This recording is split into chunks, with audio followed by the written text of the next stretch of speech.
I'm just gonna do a couple basic, actually not even a couple, I'm just gonna do one run to go along with it, and then you'll catch the idea. But wait till you see what my real secret is of what I do.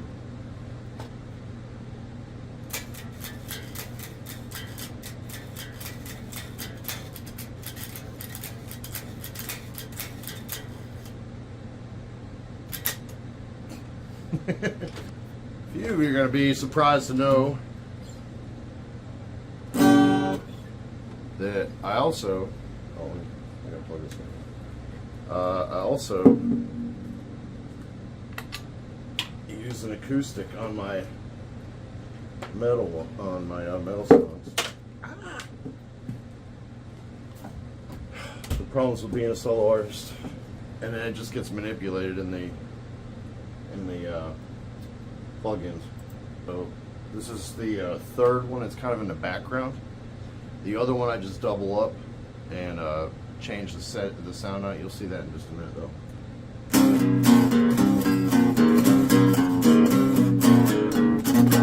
Now for the bass, I'm not going to pull that out. You guys get the idea of what I'm doing now, right? And vocals are straight to mic in there, and I don't use any plugins or anything for that.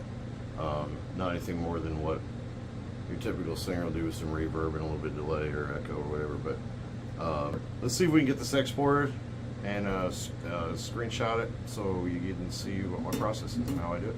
For this, I know you'll see the Go XLR on. People seem to get confused about this. That is not running right now. It's just the power's on. So that way when I do my show tonight, I don't have to reset. I found that going back and forth, I constantly have to reset it unless I keep the power on while I'm doing recording. I don't know why. But anyway, I'm kind of hunched over. This isn't my normal setting, but the only way I could place the camera right here and do this is this kind of messed up method, but let's do this vocal track. I'm just going to kind of make something up for it. And I've got the playback up on that monitor over there. Oh, this is a random vocal song. Let's go ahead and put a second one on there just for fun. Oh, this is a random vocal song. Let's add one more just to thicken it up, but also just to, I don't know, do something fun.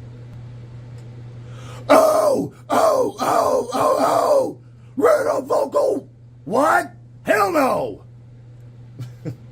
And that's it. And then now you get to see how it gets translated in the DAW and the plugin, and then we'll get the final from Jamie and wrap this video up. Okay, so what I forgot to mention is that everything was recorded on Studio One DAW, and right now everything is being exported from the WAV files to go into the plugin to be translated to go into the next DAW. This process is typically pulling out like background noise and stuff like that, but it's not always accurate. Sometimes it doesn't grab every beat or every guitar riff, and then I just have to go back and add it back in manually. Okay, so now I exported everything and imported them into FL Studio, and this is what it gets. It puts it in as kind of like a piano roll, and that's how I do my own quantizing. So like, you know, the kick drum, for example, is popped up. I don't know if you can see it on there. No, you can't. Okay. Well, anyway, if you're familiar with how piano roll works, then you open it up, you can move everything around. You know, the only time I really ever overlap anything is if I'm like, you know, I'd like to do another tom, you know, feel like right here or something, and so I'll go back and record that and go through that whole process again, then I'll snap it to this and then bring it in. As you can see here, there's the toms. I skipped a part in this video where I put all the cymbals together and all the toms together, and then when it's all said and done, I'll end up putting all three guitars together to send to Jamie. So there'll be, you know, just all of these in one, and this one, and this one, this one, this one, this one, this one, and this one. And then I replicated or duplicated actually the bass track, and then this one I just add a distortion effect on it. And so the two main plugins that I use at this point is both things are shreddage, and this is the for the guitars and bass, and I can adjust everything I need to here. There's several options, lots and lots of options, and I'll detune it, whatever. And as you'll be able to tell from earlier in the video, I do tune the crap out of it. I always do, because I don't have a 7-string, and honestly, I don't know how to play one. So, but also, and then there's the drums as well. So, that's when people think that I don't play this stuff because it sounds MIDI. Well, of course it sounds like MIDI because it's imported as MIDI, but and that's why I'm also sick of my own sound. I'm tired of that. I like it better with just going straight from recording, throwing those tracks, sending them to Jamie and be done with it, but I go through this process to keep that Peredy sound because this is how it's always been done for my albums. And it's a bit of a trick when you start working from old stuff to new stuff, and it took me a while to grasp this. But anyways, as you can hear, this is what it sounds like at this point pre Jamie King.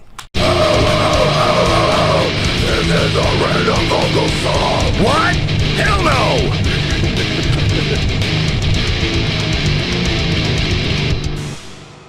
So there's that, and this guitar up here, this one, that's the acoustic. Let me solo that out, and you can hear it still sounds cheesy, but it's kind of way in the background.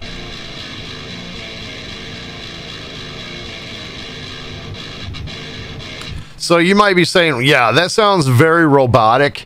The only reason why I keep that in now is because that's how it's always been done for me. So to get that kind of crazy sound that I've had in all my albums, I do that. For future stuff after this album, I'll probably never grab that acoustic to put in a metal song again. But but just to keep, just to keep with, like I said, to keep with that sound, I do that. And that's really it. So I'm going to stop the recording now, and then at the end of this, you'll get to hear how it sounds after Jamie gets his hands on it. Oh, and I forgot to mention, I send these out as WAV files, not the MIDI files. So I export them just like they were regular tracks. And then I can put, but before then I can put all the effects, whatever it is I want. But all right. Enjoy the little, 20-second sample.